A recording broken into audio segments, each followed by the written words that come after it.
There comes a quiet moment that almost no one prepares you for. Not when someone leaves, not when they say goodbye, but when you begin to realize they might be the one afraid of losing you. It's strange, isn't it? Because for so long you've been watching every little thing they do, every delayed reply, every change in their voice, every conversation that suddenly felt shorter than it used to. You wondered if they were slipping away. And while you were busy asking yourself that question, they may have been asking the exact same thing. If you've ever found yourself caught inside these invisible emotional games, subscribe before we go any further. We spend a lot of time talking about the feelings people hide, not because they're mysterious, but because they're often painfully human. Now, imagine this.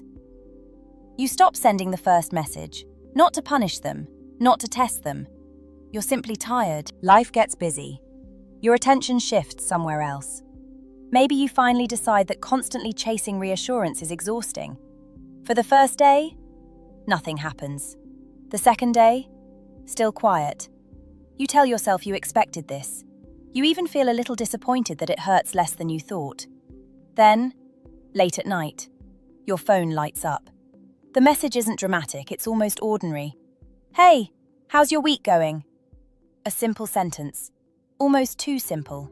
But something about it feels different, because people rarely send ordinary messages when they're feeling ordinary. Often those casual words are carrying emotions they aren't ready to admit, especially when someone senses distance growing. This doesn't always mean they're deeply in love. It doesn't always mean they suddenly changed. But distance has a way of revealing feelings people successfully ignored while everything felt safe. Safety hides emotions. Possible loss uncovers them. That's one of the quiet patterns I keep noticing. Not just in relationships, in friendships, families, even between people who never officially became anything. Sometimes, we don't realize someone's importance until we imagine waking up without them. And that realization can be surprisingly unsettling, especially for someone who believed you'd always stay. Because human beings adapt incredibly fast. We get used to certain people existing in our daily lives. A morning text, a familiar joke, a name appearing on our screen, a voice we don't consciously think about anymore. Until, one day, it's missing. At first, the silence feels peaceful, then confusing, then strangely loud. What's fascinating is that many people don't immediately reach out. Their pride gets involved. They tell themselves you're probably busy, or maybe they convince themselves they don't care. But emotional reality has a way of leaking through tiny cracks. They suddenly like an old photo. They watch every story you post. They reply to something they normally wouldn't. None of these actions prove love. None of them should be treated like guarantees. But they often reveal curiosity, and curiosity usually appears before honesty does. There's another detail almost nobody notices. When someone fears losing you, they don't always move closer right away. Sometimes, oddly enough, they become harder to understand, less predictable, almost inconsistent. One day they're warm, the next day they're distant. You start wondering what happened. Nothing obvious happened. They're wrestling with something internally. Part of them wants certainty. Another part is terrified of needing someone too much. That conflict creates confusing behavior. Not because they're trying to manipulate you. Sometimes they're simply trying to protect themselves from feelings that arrive later than expected. And that's where many men become trapped. They think inconsistency always means lack of interest. Sometimes it does. Sometimes it doesn't. Human emotions rarely organize themselves that neatly. A woman can genuinely miss someone, while also fearing what it means if she admits it. She can want closeness, while instinctively pulling back the moment it feels too real. It sounds contradictory, because it is. Real emotions often are. But the truly surprising part isn't what she feels. It's what happens inside her when she realizes. You may no longer be waiting exactly where she left you. There is a look people get when they suddenly understand that time has been moving without them. You've probably seen it without realizing what it was. Someone asks what you've been up to. You tell them you've been busy, going to the gym, seeing friends, working late, learning something new, sleeping better than you used to. Nothing dramatic, nothing designed to make them jealous. You're simply describing your life. But for a brief second, their expression changes, almost too quickly to notice. It's not always sadness, it's something more complicated. They're comparing the version of you they carried in their mind with the person standing in front of them now. And those two versions don't match anymore. That's often when the fear begins. Not because you've become perfect, but because you've become less predictable. People are strangely comforted by certainty, even if the relationship itself feels confusing. If someone quietly believes, he'll always be there, they don't feel urgency. There is always tomorrow, always another chance to reply, another weekend, another conversation. Until one day, tomorrow stops feeling guaranteed. That's when ordinary moments start carrying unusual weight. A message that would have waited until Friday suddenly gets sent on Tuesday. A conversation becomes longer than necessary. Questions become more personal. How have you really been? I was thinking about you. I saw something that reminded me of you. Simple words, but they're often attempts to answer a question that hasn't been spoken aloud. Are you slipping away from me? What's interesting is that many people don't even realize they're asking it. Emotion doesn't always arrive with a clear explanation. Sometimes it shows up as restlessness. You can't concentrate. You check your phone without thinking. You replay conversations in your head while making coffee. You remember tiny details you ignored before. The song you both laughed at. The way he looked away before smiling. The goodbye that suddenly felt shorter than usual. Memory becomes selective. It starts collecting moments that suddenly seem important, not because they changed, but because the possibility of losing them changed everything around those memories. There's something else that happens, and this part is easy to misunderstand. When someone fears losing you, they may become unusually curious about your life. Not in an obvious way, often it's subtle. They ask mutual friends how you're doing. They notice when you're online. They remember things you mentioned weeks ago. They ask questions they never cared to ask before. What was that project you were working on? Did you ever end up taking that trip? How's your family doing? At first glance, these sound like casual conversations. Sometimes they are. But in many cases, people become more attentive when they're afraid they're running out of opportunities to know you. Because attention follows value. When something feels abundant, our minds relax. When something feels limited, our attention sharpens. You can see this outside relationships too. Think about moving out of a childhood home. You suddenly notice the smell of the hallway, the sound the stairs make, the sunlight through one particular window. Things that existed for years, but only became precious when they were about to disappear. People can be like that, not because they're selfish, because familiarity often hides appreciation. Distance reveals it. Still, this is where many men accidentally sabotage everything. The moment they notice renewed attention, they rush to fill every empty space again. Instant replies, constant availability, long emotional conversations. The quiet mystery disappears almost overnight, not because mystery is a game, because emotional balance matters. There's a difference between opening a door and carrying someone across the threshold. Healthy attraction usually grows when two people choose each other freely, not when one person begins rescuing the other from their own uncertainty. And uncertainty, that's where something unexpected begins. Sometimes the person who's afraid of losing you doesn't confess. They don't send a heartfelt paragraph. They don't suddenly say all the things they've been holding back. Instead, they do something much stranger. Something that, on the surface, doesn't even look like affection. In fact, many men mistake it for the exact opposite. Sometimes the first sign that someone is afraid of losing you doesn't feel warm at all. It feels confusing. You notice they're suddenly teasing you more. They challenge your opinions. They ask questions that seem oddly personal. Or they disappear for a day only to return as if nothing happened. You're left staring at your phone thinking, what was that? And the hardest part is that there isn't always one simple answer. People respond to emotional uncertainty in different ways. Some move closer, some pull away. Some do both, sometimes within the same week. That contradiction frustrates a lot of men because they want consistency. Something they can point to and say, "This means she cares," or "This means it's over." Real emotions rarely offer that kind of certainty.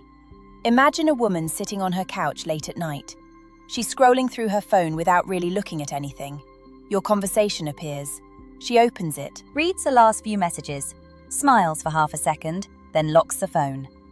5 minutes later, she unlocks it again, starts typing, stops, deletes everything. Not because she has nothing to say, sometimes because she suddenly cares too much about saying the wrong thing. That happens more often than people admit. When someone isn't emotionally invested, they usually don't spend 10 minutes rewriting one sentence. They send it, or they don't. It's the people who feel vulnerable who often hesitate. Because every message feels like a small risk. Every word seems capable of changing something. And vulnerability has a strange relationship with pride. One whispers, "Tell him." The other says, "Wait, what if he doesn't feel the same anymore?" So instead of saying what they actually mean, they ask something ordinary. "Busy today? Did you watch that movie? What are you doing?" They're not really asking about the movie. They're asking whether there's still a place for them in your day, whether your life still has room for them.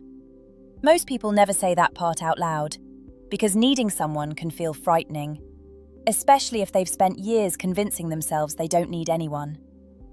There's another moment I wish more men paid attention to. It doesn't happen during a conversation, it happens after one. You finish talking. Everything seemed normal. You put your phone away. Meanwhile, she keeps replaying one sentence you probably forgot 10 minutes later. Maybe you mentioned a female coworker. Maybe you casually said you've been meeting new people. Maybe you sounded lighter, more peaceful.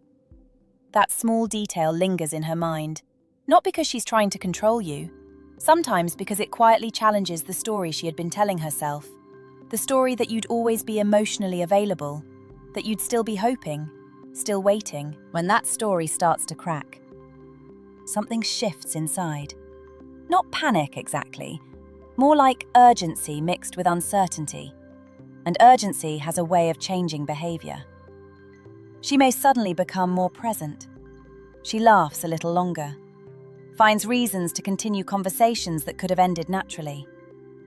She remembers details you mentioned weeks ago. She notices your mood before you say anything. You begin wondering why she's paying attention now. The answer isn't always romance. It isn't always regret. But often, attention grows wherever emotional importance grows.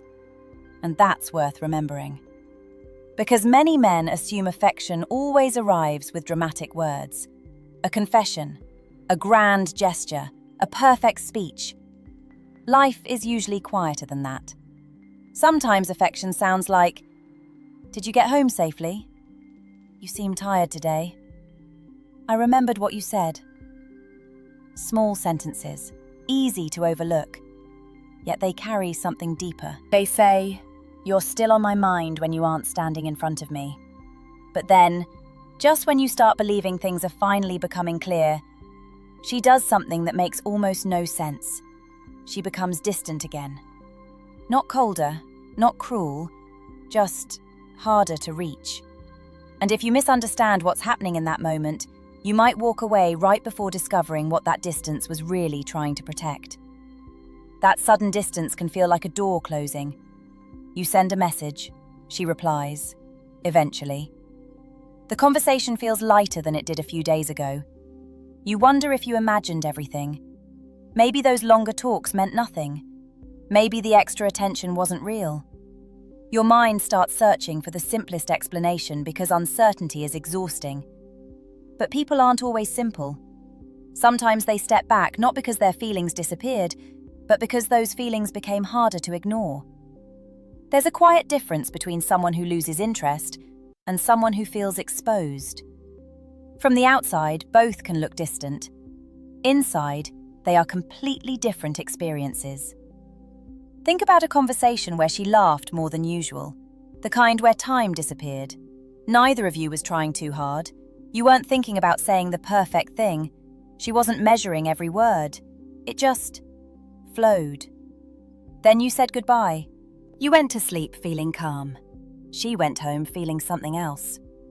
She realized she had enjoyed your company more than she expected. That realization can be comforting. It can also be unsettling. Because enjoying someone's presence is one thing, needing it is another. Some people welcome that feeling. Others quietly resist it. Not because they're cold. Sometimes because they've been disappointed before.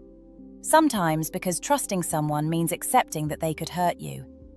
And no matter how confident a person seems, that possibility never feels completely comfortable. So they create a little space. Not forever. Just enough to hear their own thoughts again. Unfortunately, that space often sends the wrong message. You assume she's drifting away. She assumes you'll understand. Neither of you says anything. Silence starts doing all the talking. And silence is a terrible translator. It fills empty spaces with fear. You begin thinking, if she cared, she wouldn't disappear like this. She begins thinking, if he really wanted me, he'd notice I'm struggling. Neither thought is necessarily true, but both feel real. That's why so many promising connections slowly fade. Not because there was no attraction, because two people kept reacting to what they imagined the other person meant. There's something almost heartbreaking about that. People can miss each other while they're still talking. They can feel lonely in conversations that look perfectly normal. And then, one small moment changes everything. You don't chase, you don't argue, you don't try to convince her to stay. You simply continue living your life. Not to create pressure, not to make her jealous, because your life deserves your attention too. That quiet confidence is difficult to fake. People notice it, especially someone who has become emotionally invested. She expected urgency. She expected repeated messages. She expected you to ask, "What's wrong?" Instead, you remain kind, present, but emotionally steady. That steadiness often creates an unexpected mirror. She starts noticing her own reactions. Why is she checking if you've posted something? Why is she hoping you'll be at the same place this weekend? Why does it bother her that you seem okay? These questions can be uncomfortable because they force someone to admit that your presence has become emotionally significant. Not everyone reaches that conclusion. Some people walk away anyway, and that's important to remember. Psychology isn't a script that guarantees an outcome. It's simply a way of understanding patterns that often appear when people care more than they're ready to admit. But when someone does reach that realization, something interesting begins to happen. They stop focusing on protecting their pride and start focusing on protecting the connection. And that's usually the moment when the unexpected arrives. Not a dramatic declaration, not a scene from a movie, something quieter, something far more believable. A choice. One small choice that reveals more than hours of conversation ever could. And once you recognize it, you'll never look at these moments the same way again. The unexpected thing rarely looks the way people imagine. It isn't always a long message that begins with, "I need to tell you something." It isn't a surprise visit. It isn't a dramatic confession in the rain. Real life is usually much quieter than that. Sometimes, the unexpected choice is simply this. They stop pretending they don't care. Not all at once, little by little. You'll notice it before you hear it. The replies become more thoughtful, not necessarily faster, just more present. They stop giving you half of their attention. When you're speaking, they're actually listening. They remember something you mentioned weeks ago and bring it up without realizing how much it reveals. How did that meeting go? Did your mother feel better? You said you wanted to start that business, did you? Tiny questions. Easy to miss if you're only waiting for grand gestures. But people invest attention where their heart quietly begins to settle. That's often the first honest language of affection. Then something else changes. The emotional walls become softer. Not gone, just lower. Maybe she tells you about a mistake she made years ago. Maybe she admits she was nervous before meeting you. Maybe she laughs at herself instead of trying to appear perfect. Those moments matter, because vulnerability is expensive. People don't usually spend it where they feel emotionally unsafe. This doesn't mean every vulnerable conversation is a promise of forever. It simply means trust is beginning to replace performance. And that's a much stronger foundation than excitement alone. Excitement is loud. Trust is quiet. Excitement races ahead. Trust walks beside you. There's a reason mature relationships often feel calmer than people expect. Not because the feelings are weaker, because they no longer need to prove themselves every hour. Now, let's return to something we left unfinished. Remember that fear of losing you? Many men believe the goal is to make someone feel that fear. It isn't. Fear can wake people up, but it cannot build something healthy on its own. If someone only stays because they're afraid, the relationship becomes a prison instead of a choice. Real connection begins when two people stop asking, "How do I keep this person?" and begin asking, "How do I become someone who makes honesty feel safe?" That question changes everything. Because people don't only remember how attractive you were, they remember how they felt around you. Did they feel judged? Did they feel like they had to perform? Or did they feel accepted enough to be imperfect? Those memories stay, long after clever words are forgotten. And maybe that's the realization you've been waiting for. The strongest position you can ever have isn't making someone chase you. It isn't becoming impossible to lose. It's knowing that your value doesn't disappear because another person's feelings become uncertain. When you stop measuring your worth by someone else's attention, something remarkable happens. You become calmer. You stop trying to force answers. You stop reading panic into every delayed reply. You become easier to trust because you're no longer trying to control every outcome. Ironically, that quiet confidence is often what draws emotionally mature people closer. Not because confidence is a trick, because peace has a presence of its own. So if someone in your life is beginning to realize they might lose you, don't rush to fill the silence. Don't rush to assume the worst either.